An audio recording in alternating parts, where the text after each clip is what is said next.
anthology about Harley-Davidson's Boat Tail, about people saying the Super Glide should come back with the Boat Tail. And Q Mark.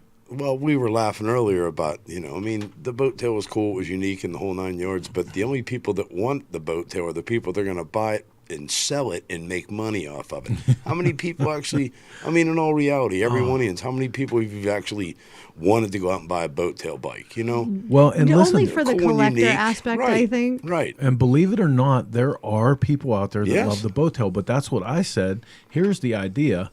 Make the aftermarket or Right. even Harley, like genuine Make it Harley an option. accessories, make it an accessory, right? Right. And that way, the 5 people that actually want a Boat Tail will get See, I was it. trying to It's keep funny. I was trying to keep the number out of there. Even Whatever. Bubba Boswell, he's like, thank goodness they didn't bring the Boat Tail back, but I sure Yeah. do wish we had all the ones we took off. I could Oh, be no rich. kidding. Yeah, tell him to call Tim Stahl. He'll Right? get covered up. Yeah. Anyway, listen, like however you feel about the Boat Tail, the thing is, it's a beautiful motorcycle, and what a great way to celebrate the birthday of the United States. So, good for Harley Davidson again. I have to say, I got the press release and I was like, I literally said to Chris, I want to buy this motorcycle. Yeah. Now, we know that I'm not going to, but I wanted to buy that motorcycle. Just they were so cool back in the day. That was like unique. Oh my goodness! Ron, Flea listen, is here. Before Flea is here, no kidding. The spider was crawling up right in front of me. I don't need any more bad news tonight. You're killing me. Listen, It's man, right there. You're watching Shop Talk here on the Dennis Kirk Motorcycle Now it's Studio come back Network. down. Now that we're back and everything's working good, before Okay. the storm rolls through and kicks our ass, we're going to go to a break real What is that, quick. arachnophobia? We come back on the other side. We have an incredible guest. Do not go anywhere. Wait a minute. I have to do Oh, one boy. thing before You're I blow literally Kill killing this me. spider? Sorry, no. Oh. One thing, because she's watching right now. Yeah. Miss Judy's birthday is on Tuesday. Oh boy. So we are not going to be live. Everybody needs to wish Miss Judy a happy birthday right now. You guys are going to be there too. Yes. On the count of 3, 1, 2, 3. Happy Happy birthday, Miss Judy. Okay, thanks. I know she won't Is there, make the whole is there show. anything else we can No, do you for can you here proceed. tonight? Okay, thanks, Heather.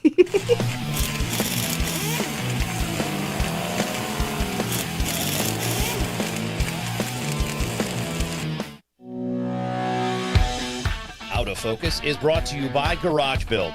Submit your build, share your passion. Powered by Dennis Kirk.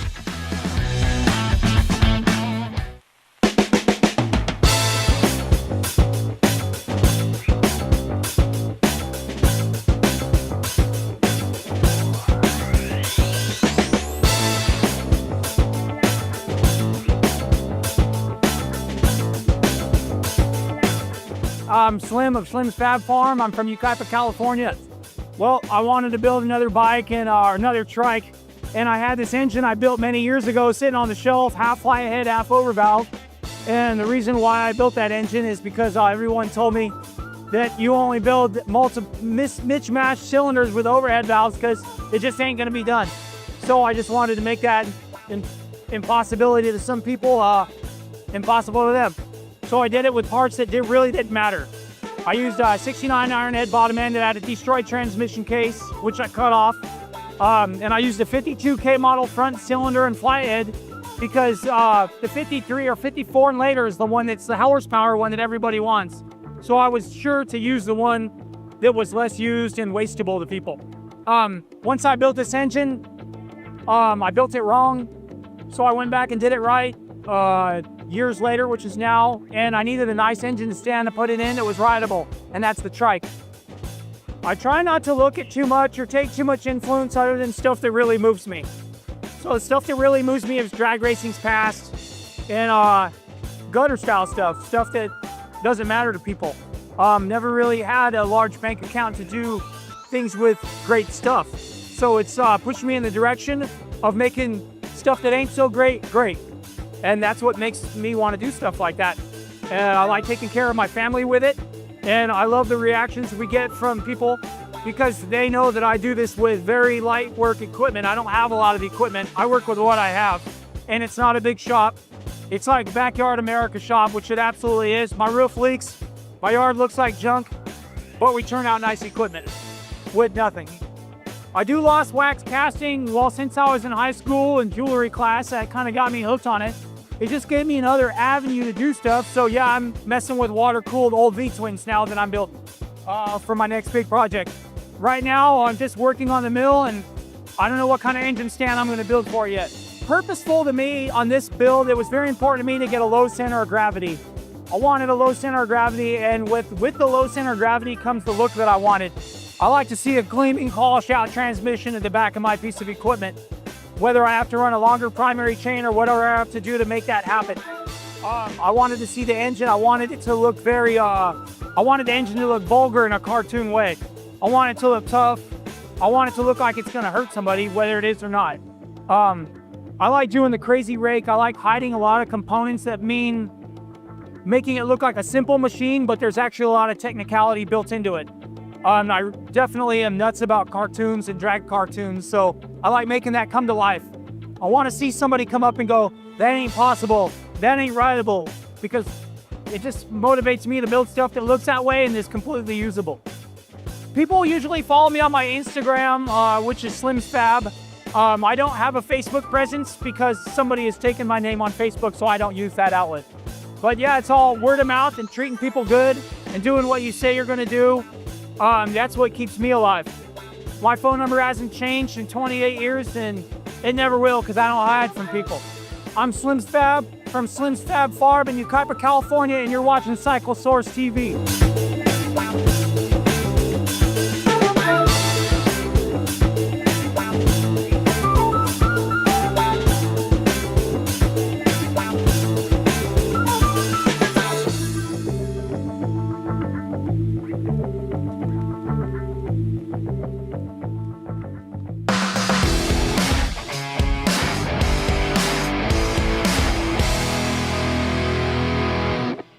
It's motorcycle season, and you know what that means?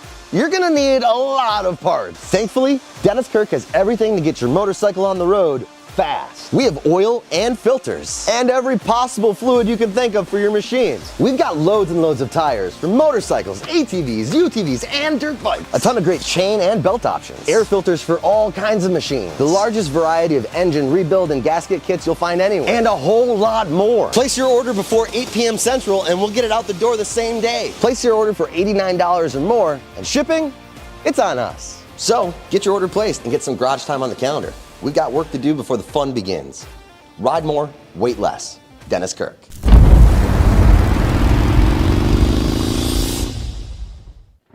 American metal is not just a bourbon, it's a lifestyle that I live.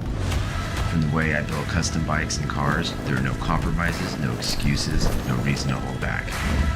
This is the foundation expressed in every bottle of American metal whiskey. This is for the riders, the rock and rollers, the garage builders, the outlaws, for those who live an unapologetic lifestyle. Live fast and stay rowdy.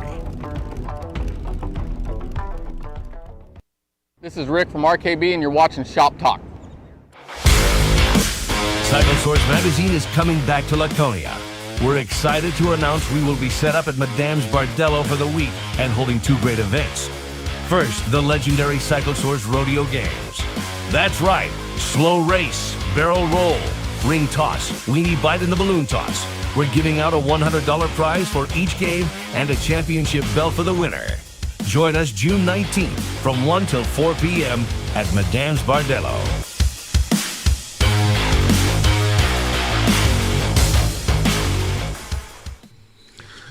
Okay, welcome back to Shop Talk. Jeez, I almost don't know what to say. It's a crazy night in here. Shake it out, shake it out. You know, would you expect anything less? you know, I don't want things to be perfect, but come on now. Oh, come on. A little rain never hurt anybody. Yeah, We're I good. guess. It's fixed. We're I good. guess. Shake it off. I guess. So now what are you going to do? Are you going to introduce the guest? Yeah, I mean, do you having a stroke over there like radar? Need some help? I can push a button. Let me push a button. Do some sound effects, Mark. It's my turn. So, tell me a minute more about what you thought about Party at the Pen. Oh, Party at the Pen was outstanding. Probably one of my highlights of the, like, as far as shows go. I don't think it was it might have been my favorite show. Really? So at least this year. And I've been to a few already. So I thought it was super cool. The only thing I wished were a little bit different, if I had to change one thing, it would be something telling you who the bike belonged to or who built it. For sure. Absolutely. Because you had all these incredible motorcycles, but no way to know who they belonged to or who built them. And that was kind of a bummer, because I wanted to give credit where credit was due. Be like, hey man, I saw your bike, killer. And there were so many that I think that would be the only thing I would change for me personally. And better food choices. Mark? I don't know. I mean, we said it while we were there. The highlights of it, the jail, hands down. Yep. No questions asked. I mean, not taking anything away from anybody or the event or anything. You can't F that venue up, bottom line. I mean, that venue is just, it draws. And us doing events, we're super critical on setup. I would have set things up a little bit different. I think the highlight of that event, first off, was, again, we don't go to many events, to be able to support Chris and Heather. You know, for Jeff to come in and be able to spend the weekend with Jeff was awesome. And to be able to see Darren, to hang out with. Oh, my God. Yep. I mean. Darren, how about Darren from Liquid Illusion? Yeah, that's what I'm saying. Yeah, Like, I get Darren McCaig too. So, but Darren from Liquid Illusion, like, dude, the last time I saw that dude, he wrecked a mini bike. We were loading him in his car, and that was the last time I think I talked to him since then. But to see him, goodness. and the other thing was they didn't just focus that whole event on the bike. They focused the event more on the artist and inmate art, and to see Darren's art was, I mean, we all know McCaig, that dude can draw anything. Darren from Liquid Illusion, dude, go follow that guy, check out some of his art. Yep. He had a picture of Jesus 4x4. Did you see that thing over the door? Yeah. Absolutely amazing. Like, Right on. I couldn't take my eyes off wanted of to it. take a piece of his art home. Yep. Well, I really I think did. Jeff was actually going to get him to do something, but yeah, just amazing. All right, man. So listen, preventing us from having any more gremlins in the studio because of the internet tonight, I think we're all worked out. But our guest tonight was, I have to tell the story, the way it went down. So we were all at TMMR, you know, hanging out, doing our media thing and walking around getting B-roll. I think Heather and I got started at like 5 in the morning. So we're getting the fog lifting through the valley and all the shots that you're supposed to get. And we happened down by the creek, and there is Taylor Lynn, and she's cleaning up, you know, the little bit of debris, because people at TMMR are very, very respectful of the property. Mm-hmm. But she's picking up some stuff, and we're like, hey, Taylor, what's going on? She says, oh, you know, I'm just cleaning up, trying to get the Lord up in here so we can have biker church today. We're like, oh, that's cool. We're just getting ready to turn and walk away. She said, y'all coming? And we were like, Only yeah. because when Chris told me we had to get up for sunrise, before sunrise, he promised me we could go back to bed. Right. So I was counting on that. Never works out. I was like, yes. You fell for that again? But anyway, know. good fortune on our end, because we sat and listened to Taylor, you know, read from the Bible, and it was great. And there was so many people around.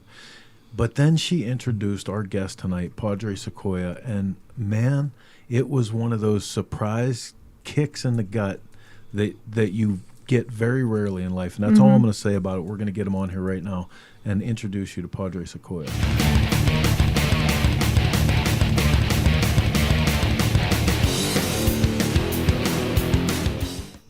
Are you there with us?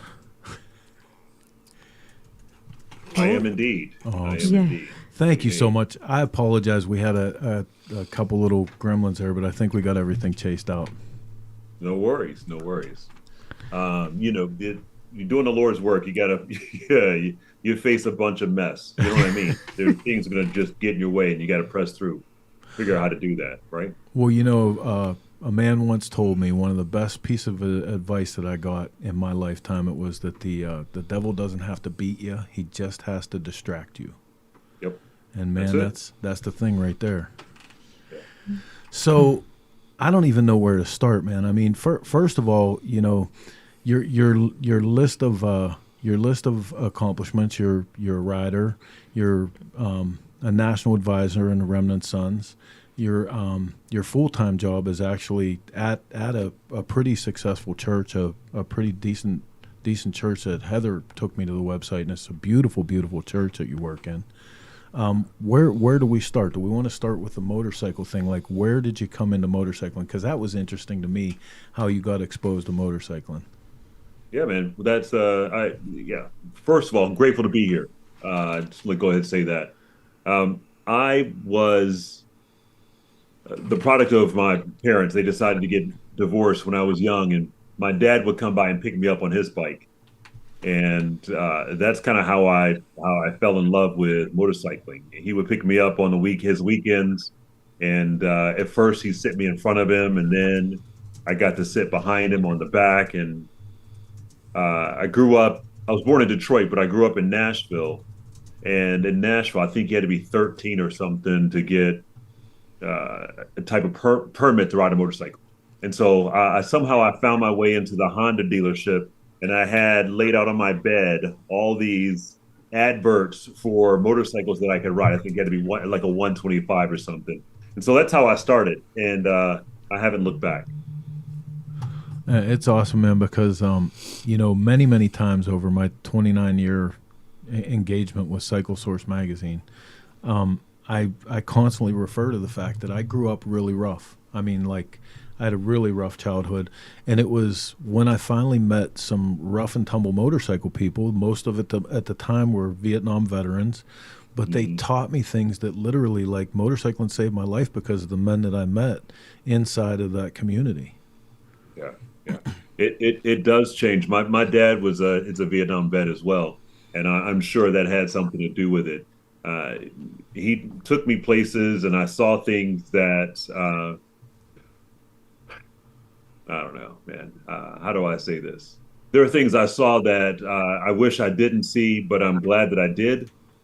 I don't know if that makes sense. Oh, yeah. Right? I'm glad I saw those things because it helped deter me from certain avenues.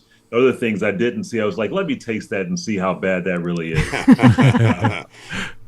You said it's bad, but I don't think it's that bad. And I found out, no, it was really that bad. So, yeah, I bought I started riding. I don't know how.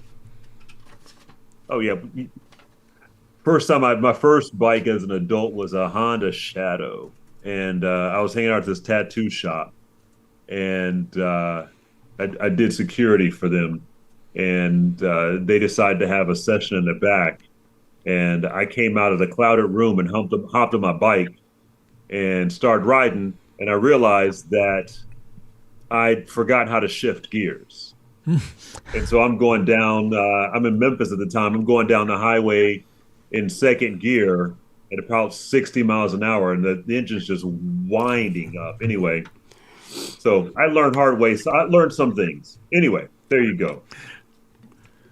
And that's, nothing says that you're a man of determination more than the fact that you started on a Honda Shadow. Yeah, like right. The fact that you're still riding motorcycles today is a testament. And you're not a small guy, so to get a big guy like you in a Honda Shadow had to be a bit of a job in itself. Oh, absolutely, right. I bought it from a hairdresser. Actually, she taught me how to ride, and I sat behind her, and I literally just wrapped my arms around her and operated the components. Until I figured out how to do it myself. Well, I was determined. In your pre-show, the part where you said that early recollections of motorcycle was your dad picking you up for visits on a little motorcycle also. Yeah. That. I mean, there's a bug. I don't know what it's called. It's a bug. All my girls have ridden. My wife, her dad had a fat boy. My youngest daughter, I told every single one of my daughters, if you get your license, I'll buy you a bike. And so the youngest, who you have up on the screen right there, she finally took the test, and I bought her I started her out better. I started on a Sportster, so. I felt like, I'm not going to start on a Honda. That'd be disrespectful. So and I heard you guys arguing earlier about the Indian versus the Harley conversation. I'm not going to get into that.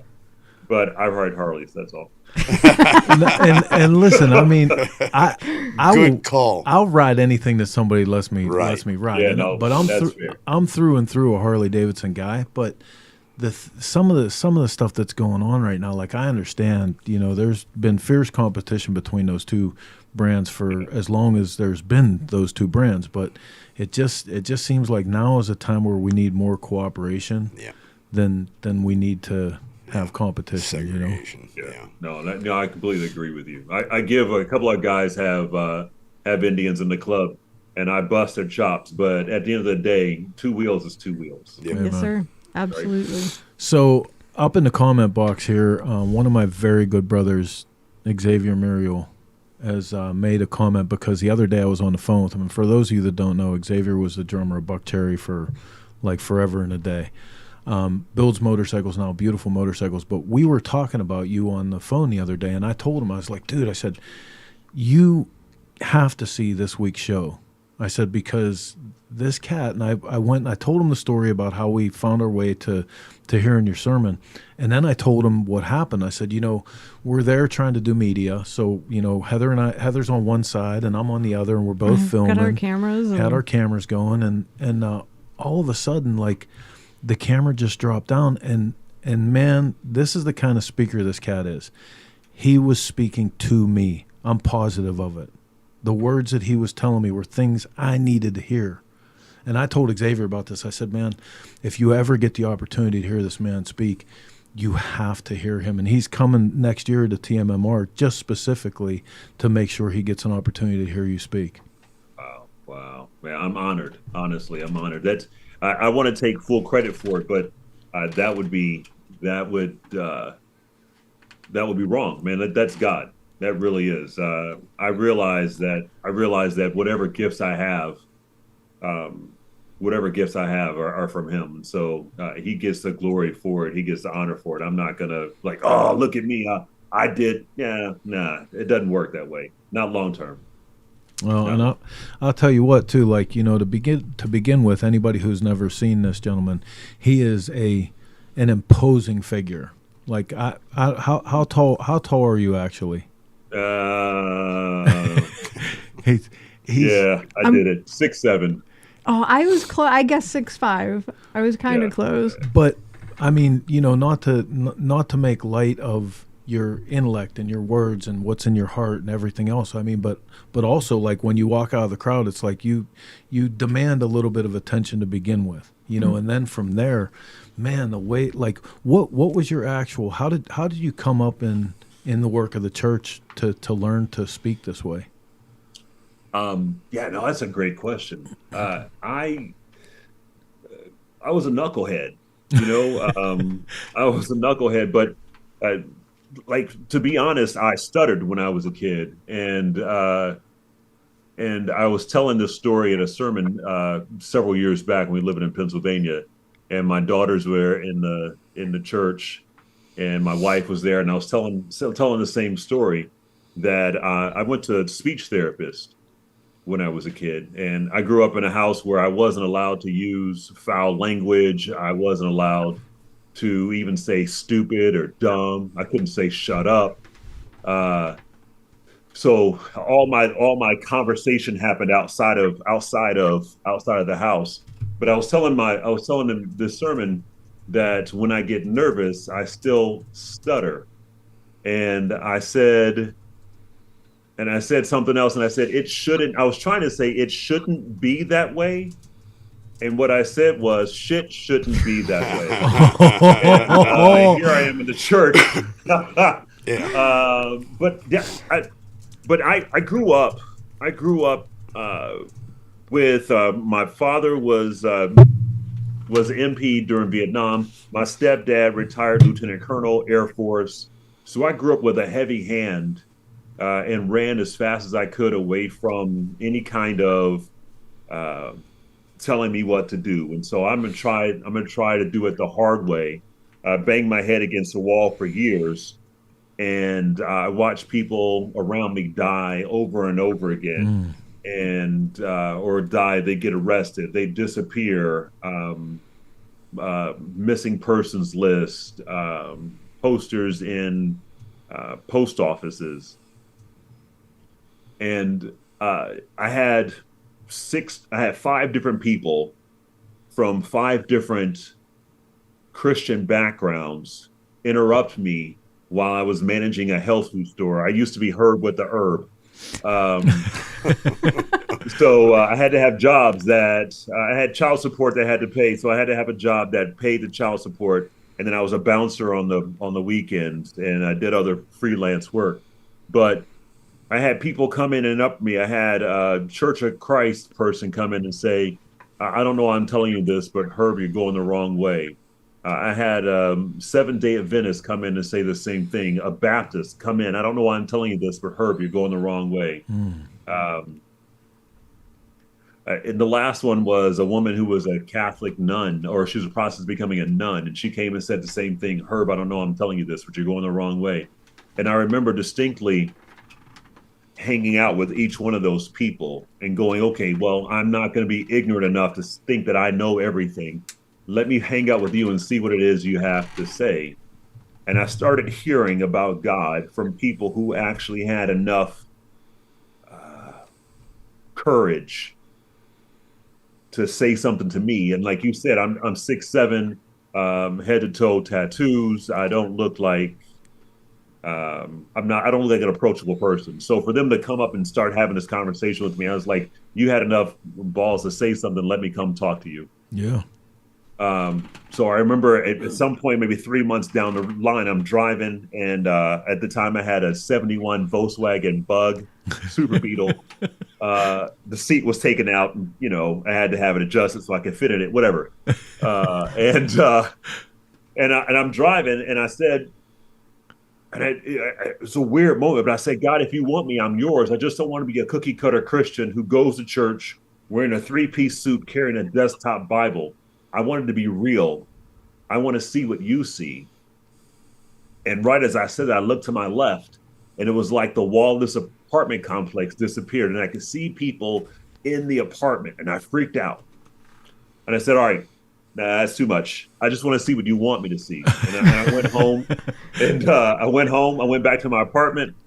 I told my girlfriend at the time, we were living together, and I said, hey, this can't be right. We can't live together. You got to move. And so she moved out that Monday night. Tuesday morning, my landlord called me and said, hey, Herb, I know you live in a sufficiency apartment, but I bought a house, and I'd love for you to move into it. I'm not going to charge any more than what I'm charging now. And I'm like, all right, God, I see you. I made a decision. I feel like I'm doing the right thing. You're responding. Later that evening, I was in a band at the time, and we were practicing to do a show that evening. And I said, what do you guys think about covering some like old gospel hymns, like old gospel hymns? And they said, no, we quit. And so I gathered a little bunch of hand instruments and had one guy with me. We went to the coffee shop where we were playing, put the instruments out, began to play, set up and play. And I told my buddy who stayed, Stewart, I said, hey, can you call some of your friends? He was a drummer. Call some of your friends to have at least have some drums. About halfway through the set, 2 guys came in, one with a djembe, one with a doumbek, and they're behind me playing on the drums. I'm like, all right, well, these 2 dudes show up on the stage. It must be Stu's friends. Give them a thumbs up. Finish the song. Next song, turn around. One of the guys has a Bible open on his drum. I'm like, God, you got jokes. I get done, collect the instruments, go out to, kiss babies and shake hands, or kiss hands and shake babies. Thank people for coming out. And I said, hey, I go over to these guys. Hey, I appreciate you answering Stu's call. And they were like, oh, no, we don't know Stewart. We just had some instruments in our car and thought it'd be cool to get up on the stage and play with you. Wow. Again, that level of boldness, right? And Joey and Steve were the guys' names. Joey said, yeah, I just got back from a long-term mission trip in Honduras, and I need a place to stay. And I was like, wait, I was just given a 2-bedroom house. So Joey was my roommate, and so he brought me through scripture. He helped me understand the Bible. And there's a thing called Voice of the Martyrs, and it's an international movement, but it's people who have been martyred for their faith. And so that's the material that we used. Like if I'm going to do anything, I'm doing it. I'm not like, I don't half-ass anything, you know? So yeah, that's how I got here. That's the long and short of it. How old were you when you came to this point? I'll be 55 next month. When this happened, when you found this part of your life, how old were you then? 27. Wow. Yeah. Yeah.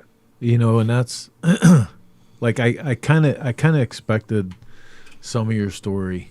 And I shouldn't say that. Like we just had a segment where we were talking about, you know, not judging people and stuff, but you know, I expected for you to have that kind of street level connection with people, you know, for you to have come up through regular means, and you know, and as I'm listening to it, I'm like, hey, I get the herb with the herb, because I was Chris with the herb for a little while too, and led me to a time where I saw my own inside of the jail and fixed that up. And you know, I think those tribulations though, like that's part of not only what brings us together as men and motorcycling, and you know, and eventually you find your own spirituality with that, whatever that is. And you know, I will unashamedly mention that I find mine through sobriety, you know, through my own journey in sobriety. I found my spirituality, but I think that's part of it, and I don't think I would trade any point of that story. I don't think I would trade any of it.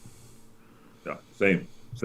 I got a lot of friends, a lot of brothers who are in the rooms, man, and I appreciate their journey, and I love that even that, like even AA was built around the truth of God's love, right? The truth of like you are worthy of being redeemed. Like that to me is, if we don't talk about anything else, to know that we're that's a great picture. Sorry. No. That's kind of plugged real quick. Keep that picture up. Yeah. We're worthy of being redeemed. This guy, we were living in Missouri. I've lived in lots of different places. My wife and I were living in Missouri, and met a guy at church, went to and he was an over the road truck driver and got in some trouble over the road truck driving. I'm gonna leave it at that. But he knew that I rode and said, "Hey, would you babysit my bikes for me while I do this time?" And I said, "Is fat meat greasy?" I mean, yeah, sure. I'll gladly. So I went over and picked up his bikes, and my wife and I would just ride his bikes around in Missouri. So that was us. That was good night. That's probably 25 years ago. Wow, right on. Yeah. Anyway. Yeah, no one is beyond being redeemed. Like, and I love that. So even my buddy who let me borrow his bike, man, he got out and got his life back together. Him and his wife are still together. They've suffered loss, but it hasn't wrecked them. And I think when you have something that is bigger than you, that's bigger than something you made with your hands, something that you can touch, when it's something bigger than those things, because those things are going to fail, they're going to break. Happy lasts for as long as it doesn't start raining. I bought a new bike, and it's the boss. Today's his birthday. Happy birthday, Les. Happy birthday. Happy birthday. Starts raining, immediately what happens is I'm not happy anymore. I'm happy. I got the bike all waxed and shined, and the battery's dead. You know what I mean? So, like, those things, that happiness is transient. But, like, if my joy is based in something that's bigger than something I can control, if I'm anchored in something that's bigger than something my hands can fix, then bring on the storm. Man. Yeah, I agree. I think obviously this is what do they say? You never bring up politics or religion. Yeah, 'cause well, it it's too starts bad. an argument in a room. And it's a touchy situation for, a lot of people, me especially. I was raised Catholic, and I learned real quick, like the thing that you put off is, like, you live it. You've been there. I think whenever you speak, it may not be as much as what you say, but the delivery that you give a shit, that you care about the person that you're talking to in the first place, and that you're also not telling them what to do. You're telling them what could happen. You're giving them maybe an option, an outlet, where in a lot of churches you go and they condemn you for every move that you make. Oh, and dude, and one of the best things is just like what what runs parallel with the motorcycle culture and community. What I saw in the time that we saw him speak, he delivers all this in stories, relatable stories. That's my point. Yeah, it's relatable. It's so good. Like it wasn't like somebody preaching to you. It was somebody talking to you like we do around these campfires at these places. Well, and just like you said, you felt like he was talking to you. Yeah. And I felt that exact same way. And during the sermon, Chris and I weren't even close to each other. And I can remember just at one point standing there and tears were rolling down my face. Yeah. Yeah. Because I knew he was talking to me. It was heavy. It was heavy. Yeah, it's again, you get personal. It gets my girlfriend is, she's not super religious, but there's 3 Bibles on my dining room table right now. She reads them religiously. She does workshop things. That kind of qualifies as super religious, Mark. Well, but it isn't. She's not the kind of person. She's not the kind of person that she's tight on it, kind of thing. She's the kind of person that enjoys what it says. It's not the fact that maybe it's changing her life. Now, I'm the total opposite. It would be a guy like you that would make me sit down and listen to it. Compared to reading it, I'm not going to do well reading it. Now, she says a lot of things. We talk at the party at the Pen. That was probably the biggest thing that her and Jeff talked about the whole weekend, was religion, was Bible, was, stuff like that. How do you get through times like that? That's exactly what we're talking about here right now. Yep. Yeah.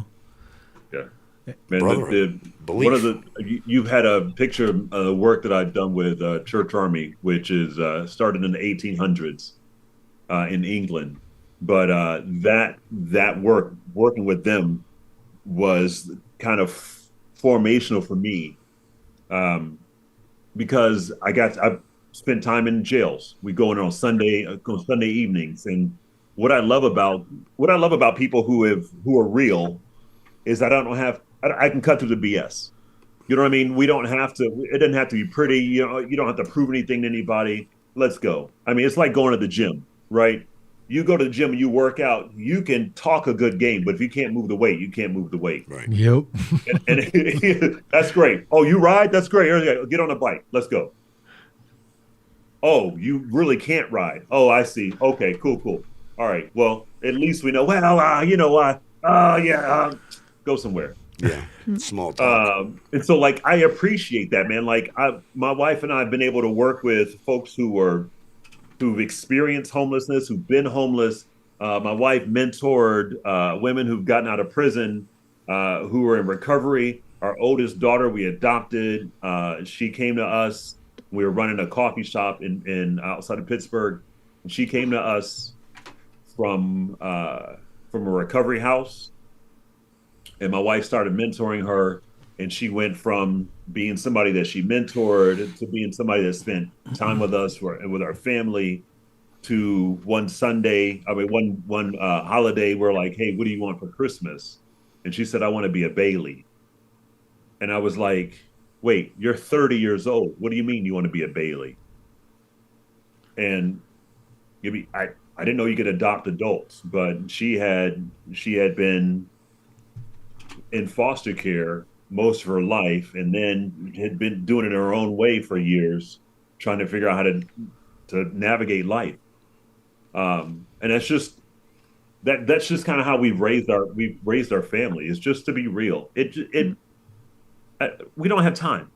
Life is short, man. Like, amen. There's no need to be fake. There's no need to fake it. Life is too short to be faking it. Yep. You better say it. You better say, we just a couple shows ago celebrated somebody that was with us, and this person, we didn't realize it as a community across the United States.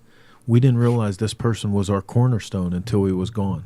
And as soon as he was gone, we were like, oh my God, this is the guy not only that brought us all together, held us all together, knew who needed what and who had what. I mean, he was the living embodiment of the spirit that's inside of this motorcycle thing that we do. Because, for a lot of us, that religion extends into this culture that we've lived for so long. You know what I mean? And 100%. it's simply the crossover. It's the same things that go on in religion when you get into it. Yeah, I mean the reality of having. I had this crazy thought. Because I've seen it happen. I'm a Christian, obviously, follower of Jesus. And I feel like I can go anywhere as a follower of Jesus. And if I meet other followers of Jesus, we'll click. Right? It's the same thing in the biker world. Like my buddy and I were riding from Austin, Texas, out to Daytona. And my battery died. I don't know what happened. Battery died. I'm on the side of the road. And we're like, we don't know what's going on.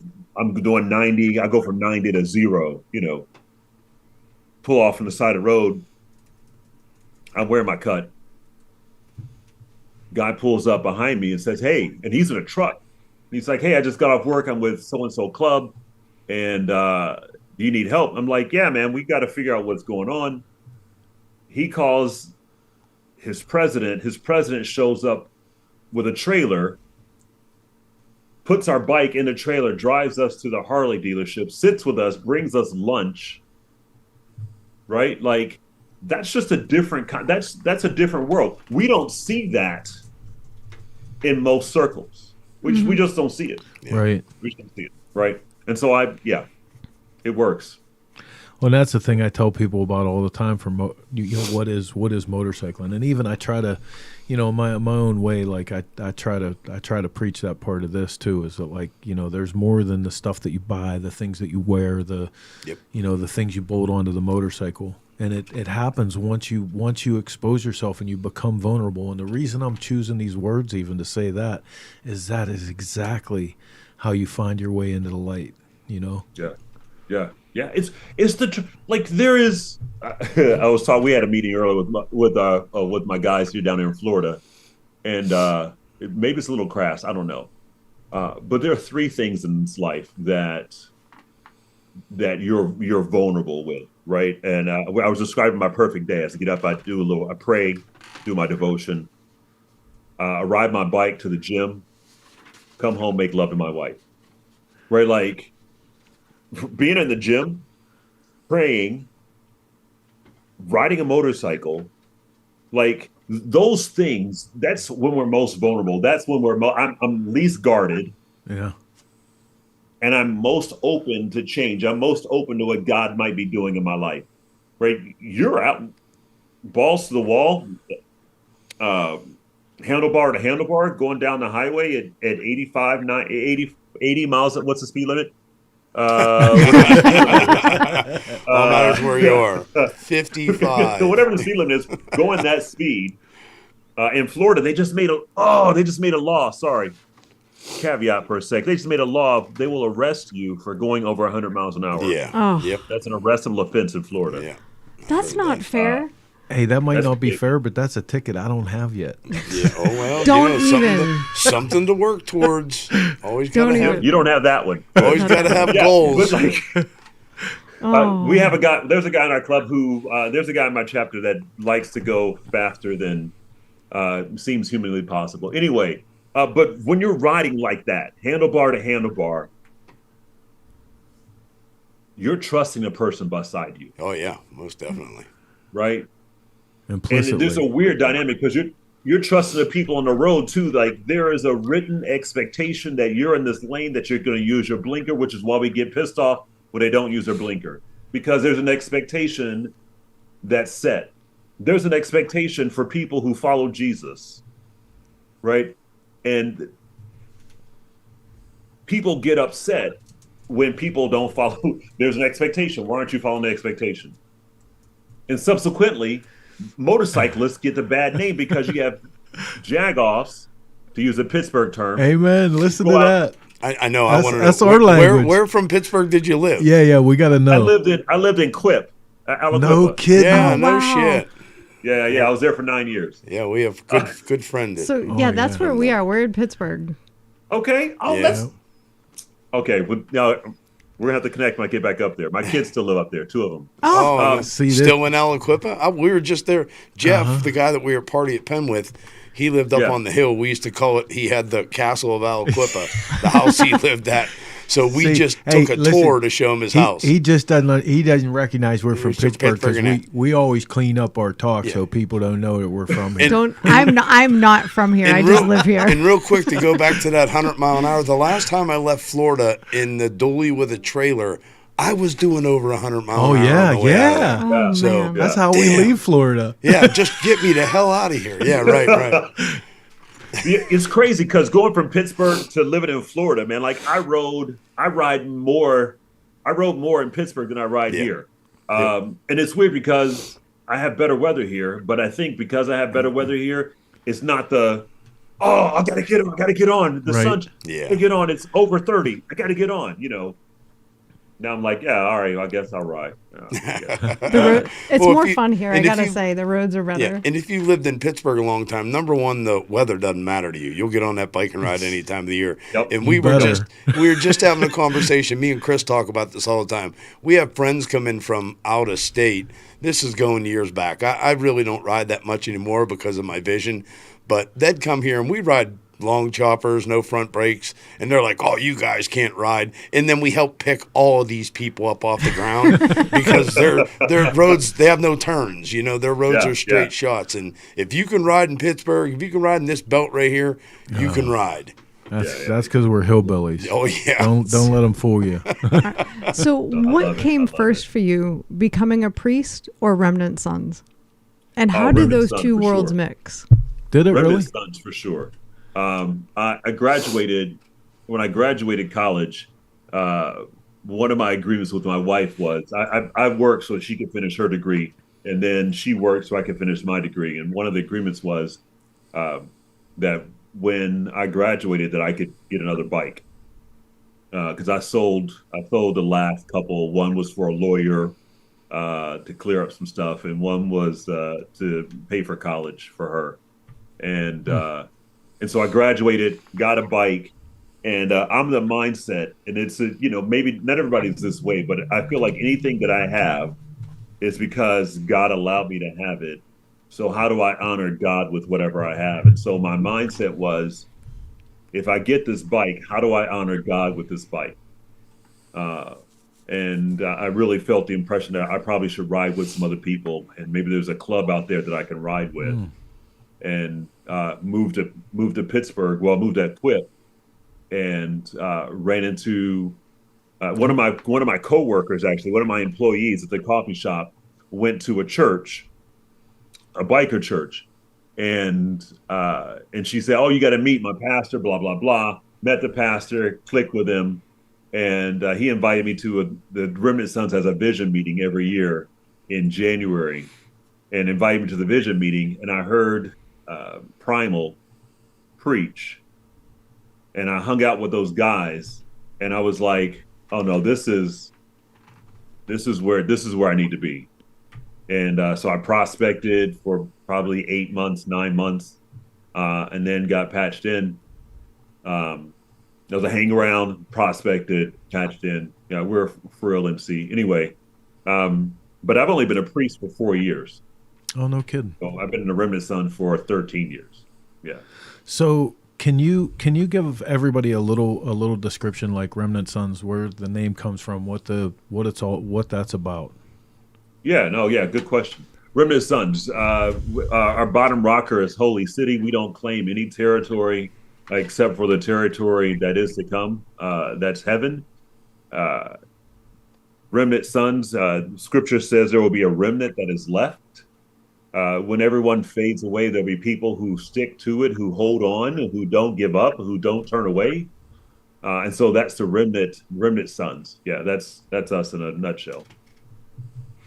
It's awesome. I have to tell you, like I've been hearing a bunch about you guys for a while now, last number of years, and I've had exposure, for a bunch of the different clubs that are ministries, and it just seems different. Like your members and the way you guys go about stuff, it just seems different. It's really feels open. It really feels inviting. It's kind of a neat thing you got going on. Yeah, we have guys who are bikes to this is the language we use, or people use bikes to Bibles, other people Bibles to bikes, and it's a good mix of both. We have folks from we got Anglicans and Baptists and Pentecostals and cafeterians, a little bit from here, a little bit from there, and so I mean, and we all center around this person of Jesus, right? And he gave us directions on how to do it. And our club ministers to or shares the gospel with in the motorcycle community of people who won't come to church. And so our job is to be representatives of Christ wherever we go. So what does that look like? And we take it serious, man. We really do. We've had people who come in and they thought, this is what I'm supposed to do. And then they see what we do and they're like, maybe it's not what we're supposed to do. I'm like, yeah, see ya. Hey, and you know what, man? You talked about how, everything like that attitude of gratitude, and how do you make this about God? The things that come into your life and what you have access to, and how do you glorify God in those things? When did that actually happen for you? Like, what was the point in your life where, like, I can tell you similarly, I've had experience where for 29 years of publishing magazines, like all of the turmoil, all of the struggles that we've gone through to keep print media alive and do everything that we do, and you lose track of the fact. Like, even me, I'll turn around and I'll be like, okay, what am I supposed to be learning here? What am I supposed to be getting out of this? And then I'll be somewhere and someone will come up to me and they'll say, hey man, this thing that you wrote, and they'll share one of my stories back with me and tell me something that did for them, and I'm like, oh, okay, it wasn't about me at all. I get it. I totally get it. Yeah. Man, and I appreciate the work that you do too, man. I'm a minor nerd, and so I love to read, mostly magazines and books with pictures. But I think for me it was. I'm going to give it to my mom. I want to say it was pre-Jesus, was pre any of that stuff.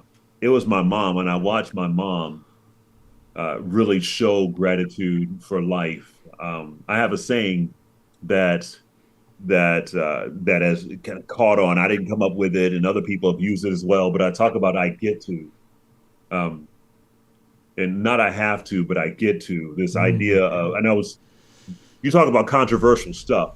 This is a controversial statement. There was a time, probably, what is this, 17, 18 years ago, when people talked about privilege, and that word privilege came up, and it was like white privilege, blah blah blah, right? You know what I'm talking about. And I was trying to explain to people what privilege was, and I was like, I have tall privilege. I'm 6'7". I've got deep voice privilege. I've got symmetrical blah blah. I've got privilege. And like, And so I was talking to God. I was like, God, how do I explain privilege to people in a way they'll get it? And he said to me, what did you have to do to become my child? And I sat there for a minute and I thought about it, and I said nothing. I didn't have to do anything. He said, exactly. Me being a child of God is a privilege. I didn't do anything for it. I can't work for it. I can't buy my way into it. And so what I actually deserve, and what I firmly believe, is that Scripture says the wages of sin is death. And so, like, I actually firmly believe that I deserve death. Not because I'm worse than other people, but because we all suck. And if we continue down the road that we're going on, it will lead in death. And so I firmly believe that Jesus interrupts that spiritual death and offers life, right? And so what I deserve versus what I get are two different things. And so I say I get to instead of I have to. I get to take the trash out, even the hardest things in life. Last month I did my stepmother's funeral. I got to do my stepmother's funeral. I get to do my stepmother's funeral, right? Not I have to. I get to. Like, it's a privilege, and it's something that reframes the direction of my life. It reframes my interactions on my best days. On my worst days, I still get cranky and I want to cut people off and I want to pull people over but break off side view mirrors. But work in progress. Right. But on my best days, I remember that even being cut off in traffic is I get to be cut off in traffic. Right? Because it's still better than what I deserve. You know, the odd part about it is, you know, and somebody had said, get you to SmokeOut. Dude, I want you to come to the SmokeOut. Oh, yeah. And this doesn't have anything to do with religion, because I want to sit down and just freaking BS with you. You really seem... And there's the issue. A lot of the people that preach and a lot of priests and a lot of all whatever, you know, whatever your name or title is at that point, they always throw into this holier than thou, above you. Yeah. I'm going to teach you. I'm going to show you. Dude. Yeah, and you don't at all. Like, for you to sit in the trailer with me and Jeff and Radar, and every person that goes by, you're going to have a comment. And it's going to be funny. You know what I mean? Because you're normal. You fit in. He's very real. Oh, yeah, for sure. Like you, up until right before confirmation, I was raised in the Catholic Church. Yep. And then I decided that kind of not for me. Like this church isn't for me. And I kind of church hopped a little bit. But there is nothing about him that is pretentious. That is, I am better than you. Yep. I will judge you. There's nothing about, he's a regular dude every day. That shares his passion and his faith. The first time we saw this picture, that blew me away. That's one thing, because he's standing there in his cut with his collar on. Yep. But then on the website for the church, and Heather's going to put the website up so you can look into this a little bit more. He had like the full deal on, and we were just like, oh, like that's for real right there. That's no joke. Yeah, and it's super weird. A lot of times you get into religion and it ends up on the flip side. Like Heather said, it was confirmation. For me, I was going to stand for my niece for confirmation. When they found out I was divorced, I wasn't allowed. But if we wrote them a check, I was. You know what I mean? So for me, all of a sudden it became monetary, and God has nothing to do with money. You know, to me, God's in you. You have him do, you know, like he guides you.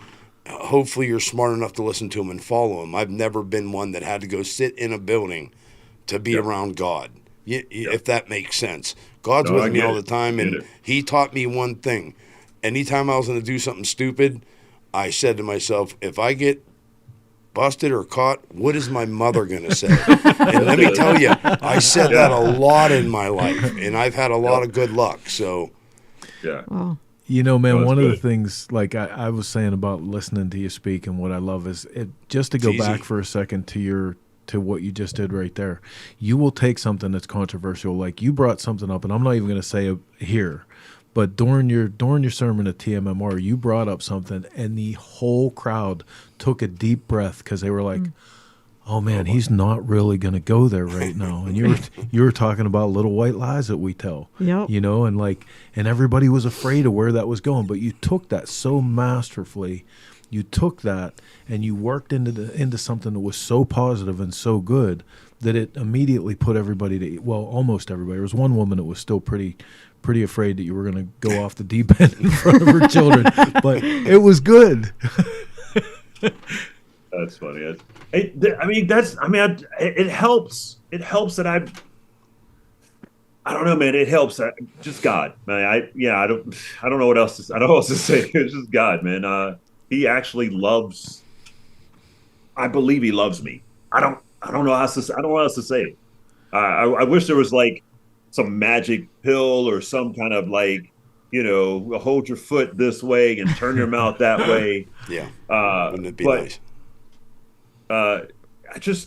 I actually believe he loves me, right? And I live out of that. And I want other people to live, like, I want other people to know that. Yeah. Like, if you knew that, and that became the catalyst for everything else you did, like, man, I'm loved. I don't have to do this to gain. I've already got love. I'm good. Right on. Be a lot more self-respect in this world. A lot less shootings, a lot less. Yeah. Nobody owes you anything, and I think that's a big thing. Like you're saying, that privilege, which whenever Chris started, I thought that's where he was going. That privilege for you to take that and not make it out to be a racist. Right. That privilege, find a way. But what you did was what I said. When probably every when person we were on the riverbank. Yeah. He brought something up like that, and everybody went. Yeah, every person watching this probably thought, great. "Oh boy, here he goes." Yep. You know what I mean? But you found a way to turn that to be a positive influence. And if people can find something to have a little bit of self-respect, they'd probably not do some of the dumb shit they do. 100%. Well, yeah. Well, I mean, you'd hope. Let's say hope. Some. They'd probably still be making a little bit of a mess. Yeah, but, I'm using that loosely. At least produce it. Yes. At the end of the day, this is there's one other thing that I want to talk about here, because that sermon was incredible. And then after that, you like so casually you just said, "Hey, listen, we're going to go down to the creek, and anybody who has interest that wants to be baptized can come in, and we're going to take care of that here." And it was like the floodwaters opened up. It was one, and then it was two, and then they just kept coming, and it was so beautiful. Yeah, it was something like we totally didn't expect something like that, and it was so powerful. It's got to give you an immense sense of pride. I know that's not the reason, after talking to you here especially, that's not why you do this stuff, but man, it's just got to make you so proud that even in a place like that, because most people have to believe that these are going to be people that are unreachable. I was unreachable. Like I was unreachable. I didn't. I lost my best friend. He would travel with me from Memphis to Nashville to visit my daughter, and we'd be blown out of our minds. And I would show up at my daughter's house, and I wouldn't be let in, which back at the time I was pissed about, but now I'm grateful. But I lost him, and I was doing the same thing he was doing. I was involved in the same murderous, just shifty and shady thing, man. I was it. And I know that, like, scripture says my sin is always before me. It's not like I forgot the mess that I was. But I know that it's God's grace that cleaned me up. And so I know if he can fix me, if he can get through my thick, dark, tar-filled heart, man, like, anything's possible. Anything's possible. Mm-hmm. Yeah. This is another one of those shows that, dude, we could seriously, this can go on for like literally 3 hours. I know. So I mean, no questions asked. I have a question. Just because, again, seeing you in your vestment and in your cut all at the same time. I'm going to bust you, because she actually had to call her mother. I couldn't today, think of the word. and I just could not think of the word. She had to learn that word today. I knew it. I just couldn't remember it. I'm like, what is this called, Mom? She told me. But going to the church and saying, hey, I want to be a priest here, but I'm in a motorcycle club. I have tattoos. I have long hair. Like, how did that go for you initially? Again, this is all God, man. Like I want to brag. Like I'm wishing I could brag, but I can't. We were living in Texas. My daughter wanted to move to Florida. My wife grew up in Melbourne area, and my daughter wanted to go to college there. And I was like, well, we probably should maybe look at going to Florida. And I've looked around. I'm Anglican. That's the denomination. That's how I practice my faith, is through this tradition, which sits between like Catholic and Protestant. It's like this in between space. And so I looked on their website. I'm like, all right, well, who's hiring? And I found that the church was hiring, and I'd been to the church before. I did a men's retreat, and then I helped them with their outreach missions work. They're setting up how they're going to do outreach in their community and internationally. And I applied, and the pastor, the priest, rector, dean, all the same person, called me and said, "Are you serious? I have 13 other people who've applied, but I need to hear a no from you first before I go interview anybody else." Wow. And I was like, me? I said, hey, well, let me tell you, you already know what I look like, because I've been to the church before. But I was like, I'm in a motorcycle club. I'm a national officer in the motorcycle club. I've got events that I need to go to. I'm an officer in Church Army. I do trainings nationally. And they're like, yeah, come on. You're good. Come on. So I know I'm an anomaly. I recognize that. And that furthers the reality that this is God. This is not me. It just furthers that. Like, I know that this is not because I'm some smart dude or because I have all these pedigrees. I don't have any diplomas on the wall, because I don't have any diplomas to put on the wall. It's just been street level. Yep. You know, I've heard multiple times in my life that, you know, God finds the right vessel, and questionably, you know, maybe you're the vessel. Maybe your overbearing size, maybe your ability to get people to pay attention to you. And like you said, on being unapproachable, and then when they realize you're unapproachable, maybe that's going to open up the door to realize that is not everybody's unapproachable. I like the fact that I feel that way sometimes. A lot of people will say, "No, I'm not coming over and talking to you. I'm not going to, whatever. I watch a show, or I've Jeez, seen so sometimes I feel like that. I know, but with you. I do that on purpose to you. But I think once you get in there and you get that shell taken off, it makes such a difference, because again, push all the religion aside, push all the other stuff aside. I don't want to talk about Jesus at all the first time we sit in the same room together, because it seems like you were just an absolute blast to be in a room with. You fit in. You'd fit right in with everybody. That's the vessel, I think. Maybe that's what it is. Yeah, that's something. It all comes together. Yeah. It's crazy. I mean, it's crazy. I know we could talk about this forever. I just want to say this one last piece, because I don't want this to get missed. Like, they made fun of Jesus because he partied with people. Yeah. Yep. He partied with folks, and they called him a drunkard and a glutton. Yep. Right? There's a reason that they called him that. He hung out with people and was present with people. I want to do it like that. Man. Yep. And it's odd. You almost have to question if they were trying to find a reason to have people look down on him, because he was such a presence. In the same situation like you're saying, or like I was saying about you, he was such a presence. He was scaring them enough to make them try and get people to turn on him. I mean, it's obvious. Sure was. Right. Yep. No doubt. Man, I'll tell you what. I said this before we even went on the air.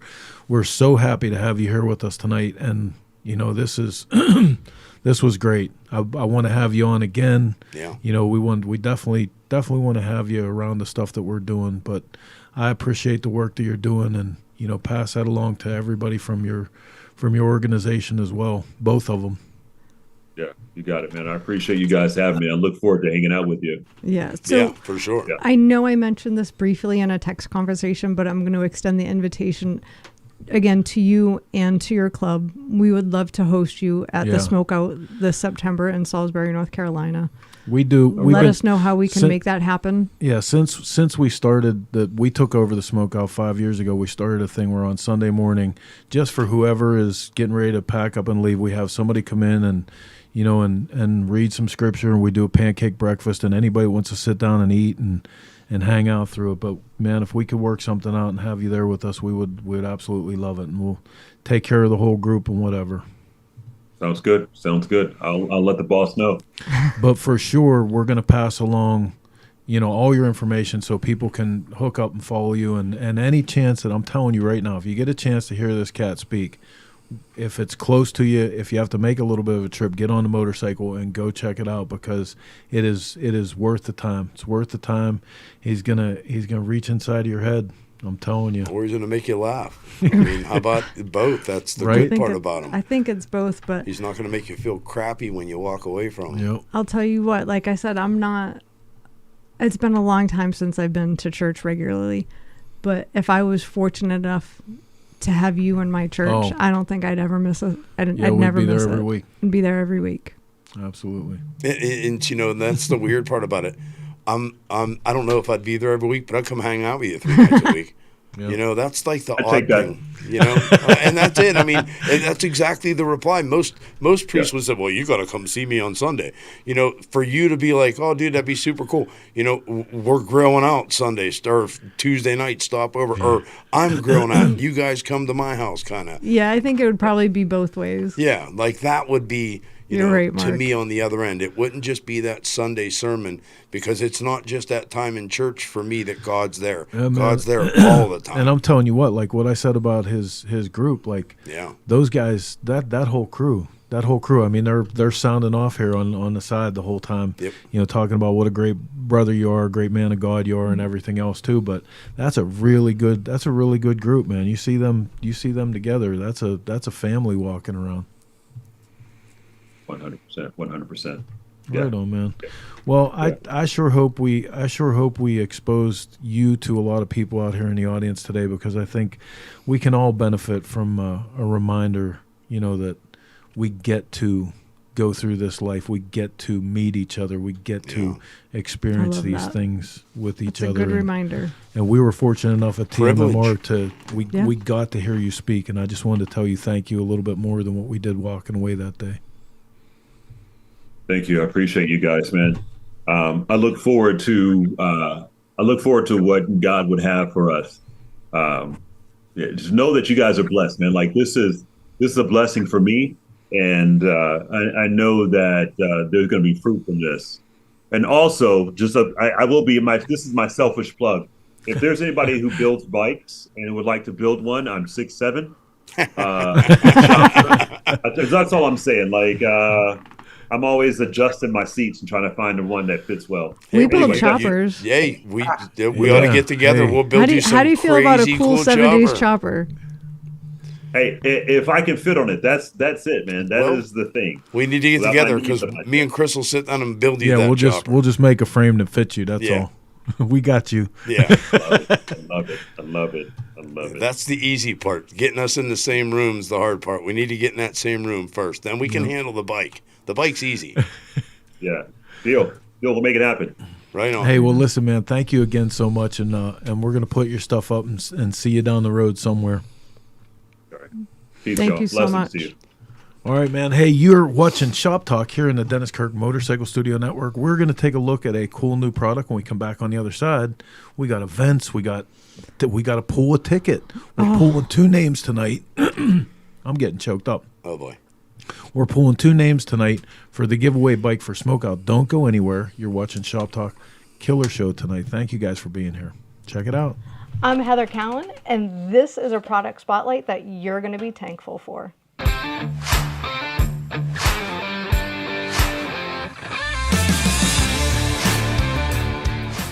I have been fortunate enough to curate, host, I don't know what you want to call it, but the Tankful project at SmokeOut for the past 4 years. If you don't know what Tankful is, artists from all over the country donate their time and talent to help us raise money for food insecure seniors. aka Meals on Wheels. This year, through the generosity of Bikers Choice, they have donated these incredible 5-gallon Fat Bob tanks to the cause. So I just wanted to give you a chance to check them out. So they are replica tanks, OEM replica tanks from 36 to 84. They run around $250. This is going to be my first year during Tankful that I'm actually going to do a tank.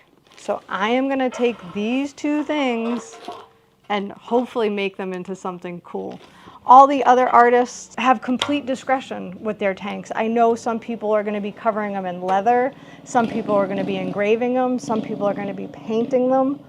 You can check these out at your local Bikers Choice dealer. You can pick them up for yourselves. If you want to follow along with Tankful Project, check out SmokeOut.com and you can follow there. These will all be up for auction come September, so stay tuned.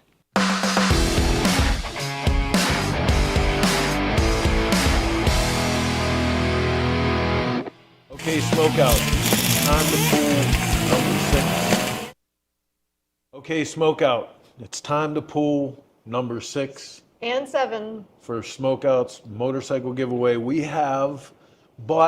scoured the land to find the finest 1995 Heritage Softail. Bags, everything. Windshield. Perfect. You're going to be the coolest nerd at SmokeOut. It could either be the greatest donor motorcycle ever. I would ride this thing exactly like it is. No, you wouldn't. Yes, I absolutely would. No, you wouldn't. I rode it around the neighborhood like I was the cat's ass. So I know you wouldn't because you can't leave anything alone. Shut up. 6 and 7. Here we go. Round and round we go. So if you're watching this and wondering how do I get my name in one of those balls, You have to buy an all-in weekend pass. and you have to do it before the early bird is over. This is 6 and 7. We're 6 going and the 7. whole way up to 13. You still have time. 6 more times. Okay. First one, let's pick an orange ball. Orange? Orange ball.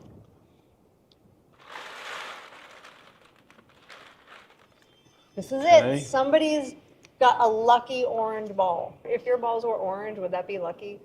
Oh, it depends on how much time I spend in the sun with no pants on. The answer should be none. None. Come on, man. Give me it. No! The simplest things for you, I swear to God. Ha! And the envelope, please. Can I have a drum roll? Survey.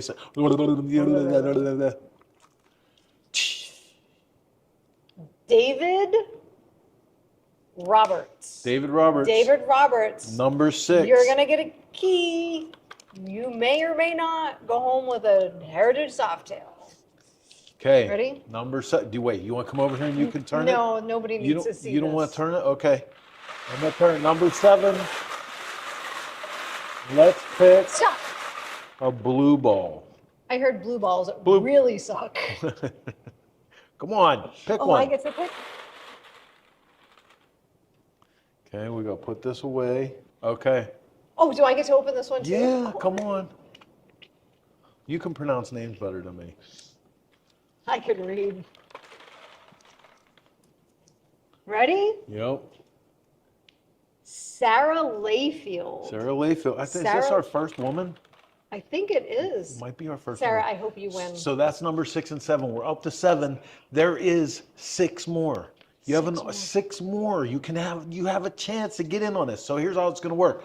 We're going to pass out 13 keys to the people who won here. You'll get a notice. So the 2 winners from tonight, you'll hear from us. But we'll pass out the keys at the event. Everybody comes up on stage, and we're going to let you try to start the motorcycle. If you start the bike, you take it home. Simple as Be that. prepared. SmokeOut.com. If you weren't aware. TheSmokeout.com. TheSmokeOut.com. TheSmokeout. TheSmokeOut.com. TheSmokeout.com. Okay. 6 and 7 in the books.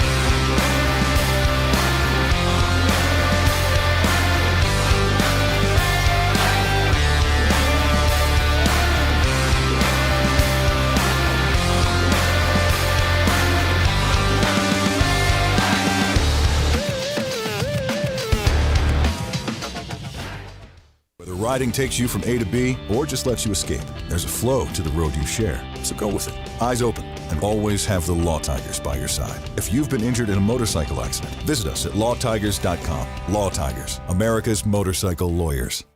Hey, it's Billy from Twisted Tea. We're live in Sturgis, and you're watching Shop Talk. Cycle Source Magazine is coming back to Laconia. We're excited to announce we will be set up at Madame's Bardello for the week and holding 2 great events. On Saturday, June 20th, we're calling all custom, performance, and vintage motorcycles in the Northeast for the Cycle Source Magazine Ride and Bike Show. That's right, 17 classes for your chance to win, but absolutely no crybabies allowed. We're giving out a $500 grand prize for Best of Show, and we'll be shooting several bikes to appear in the magazine and on Cycle Source TV. Join us June 20th, noon till 5 p.m. at Madame's Bardello in Laconia, where custom is king.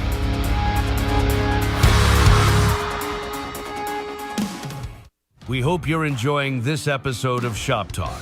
You can tune in to this show live every week on Sunday at 9 p.m. Eastern, thanks to our sponsors: Dennis Kirk, Deadwood Customs, S&S Cycle, Cycle Stop USA, Drag Specialties, Twin Power, Clockworks, Law Tigers, Progressive Insurance, Mid-USA, Garage Build, Spectro Oils, Milwaukee Leathers, Tech Cycles, Twisted Choppers, Twisted Tea, Drag Specialties Seats, Iron Horse Saloon, Lone Star Rally, Paco, Toes Performance, and Stevenson Cycle. Thanks for tuning in to America's first and favorite two-wheel talk show, Shop Talk. Welcome back to the Dennis Kirk Motorcycle Studio. You know what I hate about running the sponsor role? It's a collection of pictures and video and stuff from what a lot of the stuff is we're a lot younger. Mark's beard's shorter. I'm usually fatter. Oh my gosh. Oh man. I don't know. For some reason in the pre-roll, that one shot of you riding the FXRT with the gloves missing one finger always makes me giggle. I don't know why. That's because you get the behind the scenes. Probably nobody even saw there was one finger on that glove until you just said it. But. I know, but it's for some reason my eyes just go right to it. Hey, so listen, just to reiterate for a second, man, if you missed any of this show and didn't get to hear the interview that we had Padre Sequoia on that we met at TMMR this year, go check this out. Go to tomorrow when it all hits on all the everywhere, the podcast networks and on YouTube. Go check it out because just absolutely a pleasure. Like Mark said, great to just hang out with this cat and talk to him. Yeah, I think I actually have to agree with Mark. I just like to hang out with him. And I think everything is just infectious. And he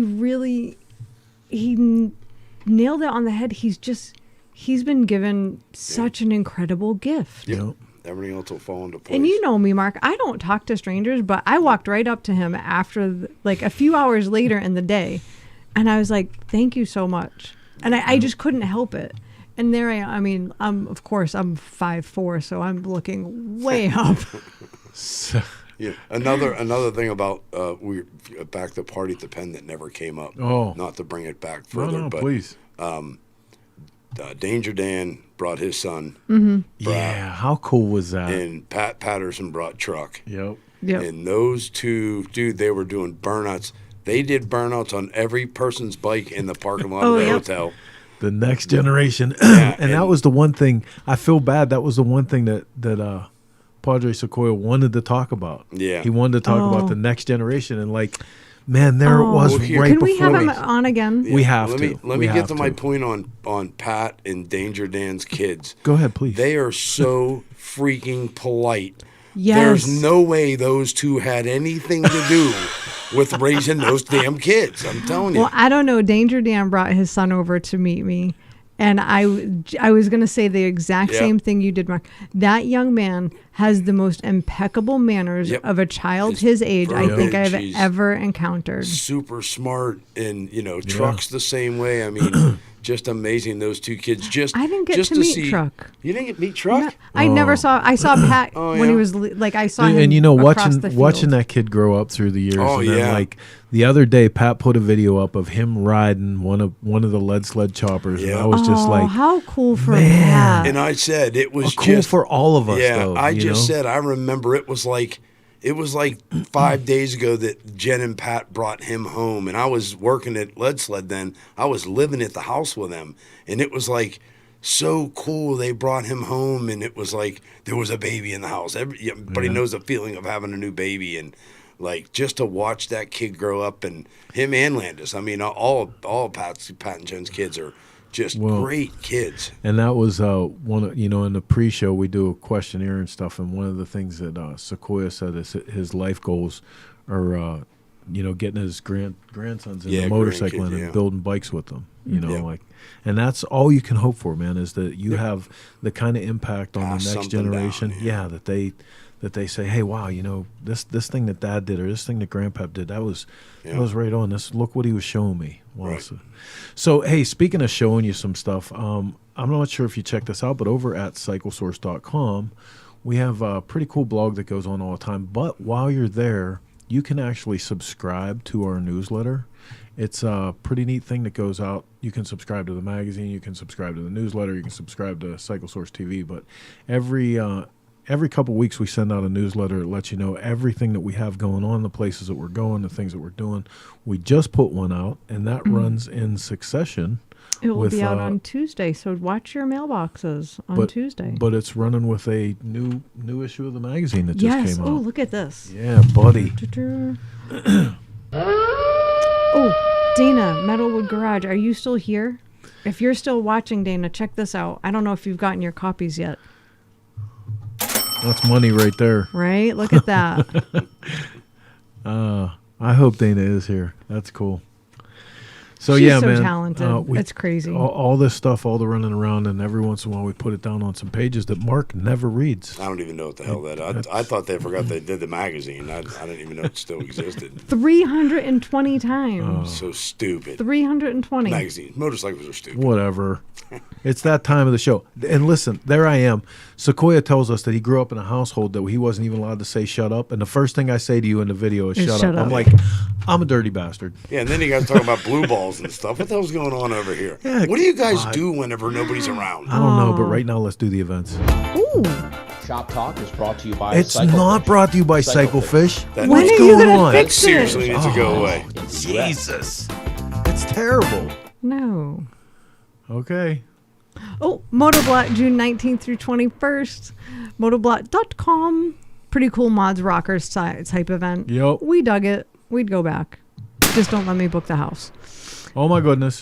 We're going to Sturgis. Oh, you Are didn't we going to refresh your screen. Oh, gee. Remember you had me add flyers? Yeah. You got to refresh. What is wrong with you people? Oh my gosh. Do I have to do everything around here? Next Friday. There we go. There you go. Next Friday, join us at Madam's Bardello in Laconia. We are doing events at Laconia Bike Week. $100 cash for each winner. Championship belt. It's going to be a good time. Just saying. Saturday, bike show. Custom is King at Laconia 2026. Again at Madam's Bardello. Kathy Fowler, that was a loaded question. Registration's noon. Awards are at 5. We hope to see you there. It's not gonna suck. $500 cash prize. $500. Pretty cool.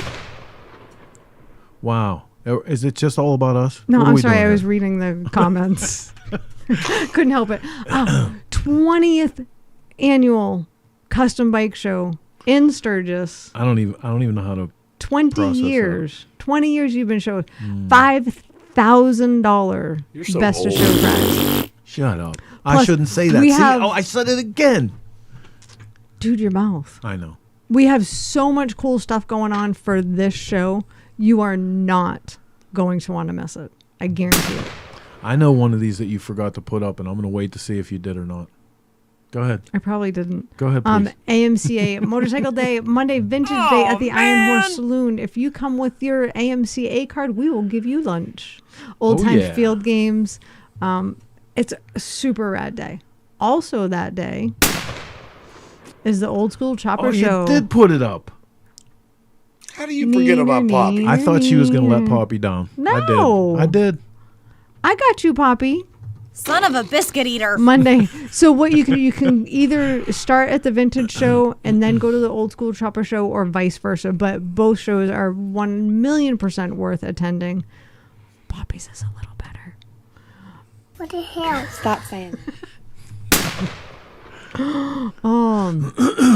20th run to the line. Again, we take whoever shows up and wants to ride with us, we ride through the Black Hills to Nemo Guest Ranch. And we have an inside connection this year. I'm so excited.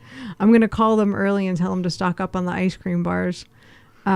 Free sack lunch in honor of Pearl Hole, one of the co-founders of the Sturgis really Motorcycle. Struggling with some of this tonight. Words are hard. Anyway, Wednesday, August 12th, kickstands up at high noon at the Iron Horse. Friday, August 14th. New mini bikes. Mini bike TT and Biker Olympics. Mark, I got to tell you, there's big money on the line this year. New big guy mini bikes. Stop already. They are. And we're making a course this year, just like last year, goes through the bar, up over some stuff. Like, it's going to be crazy, but you do not want to miss this year. I challenge you to try to outride these mini bikes. Yeah, they're pretty rad. Oh, somebody's going to get hurt. SmokeOut. Booyah! The original Chopper Party, September 10th through 13th, 2026. Get your tickets at SmokeOut. And if you get it now, you have a chance to SmokeOutRally.com. get in to win that beautiful heritage. Look at it. Mm-hmm. Yep. It's going to be a good time. And stay tuned.